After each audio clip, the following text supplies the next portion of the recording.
for equality. And I feel like, okay, right now, the two top candidates are Donald Trump and Hillary Clinton. And that's just, you just really can't fight that. And I feel like, since I'm not old enough to vote, I'm just watching this unfold, and I'm not making any certain choice because my opinion wouldn't really be taken for anything because I can't vote. But I'm watching this unfold, and I'm listening to both of their speeches and all the things that they promised to do with America. And I'm just sitting here thinking like, wow, one of these candidates really wants an America that's built around him and people who are like him, that 1%.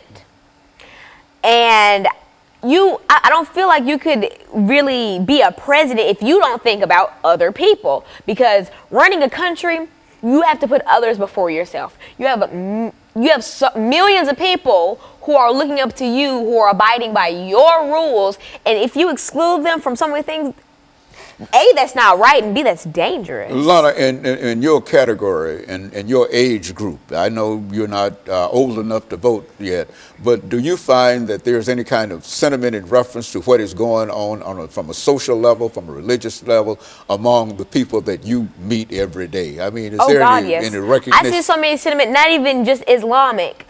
I see so much sentiment towards me going to school from my peers, because I was blessed with a brain and I've put my brain to use. So I'm in a lot of extracurricular activities that are academic based. So I've been called things like, I've been told things like, I don't want to be black because all I do is hang around white kids and I'm so white and things like that. But the last time I checked, I don't look that white. So you think that in a real sense that there's quite a bit of really racism in a real sense among people of your age, and what are you doing to try to change that in order to make the world that we live in a better world? What are you doing, and what do you find that some of your peers can do?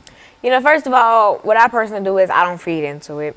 I'm not going to fight some ignorant child who comes up to me spurring and spitting out a bunch of racial slurs towards me, because that's not going to do anything but end in a fight, and that's just not what I'm about to do.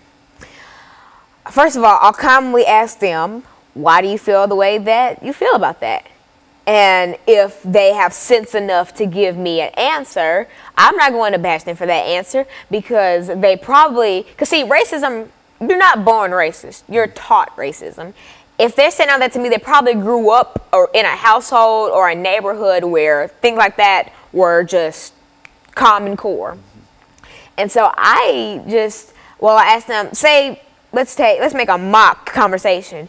You're so white, all you do is hang around white kids. Well, why do you think that I'm so white? Because all you do is hang around white kids. Well, it's not necessarily my fault. Say if I'm in a homeroom that's basically, in a lot of schools, they choose your classes by test scores.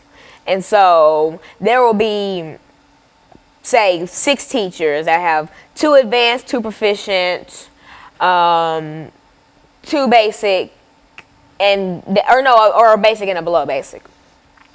And so it is not my fault that in, say, a certain school, there are a lot of advanced students who just so happen not to be African American. That's not my doing, and I didn't ask for that to happen.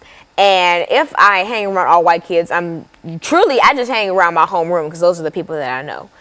And if if the majority of them happen to be white or German or Irish or just non-African American, then that explains why I have so many friends who are not African American, because that's not who I'm in class with. I have plenty of African American friends.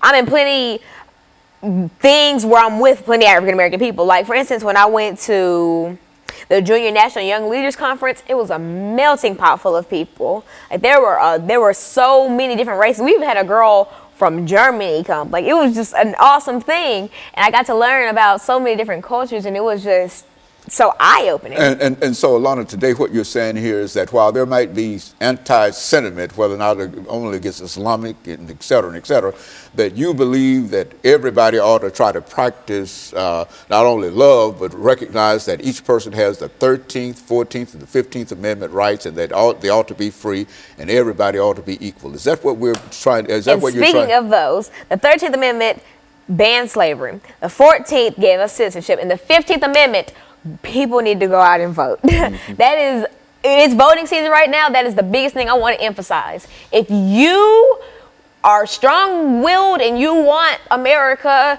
to see the light of day, go out and vote. Because please, I hate when people say, I'm not going to vote, but it'll be the main one sitting around mad when the candidate they didn't want to win ends up winning. You could have prevented that just by voting. So I encourage everybody to go out and vote. I would if I could. And so I'm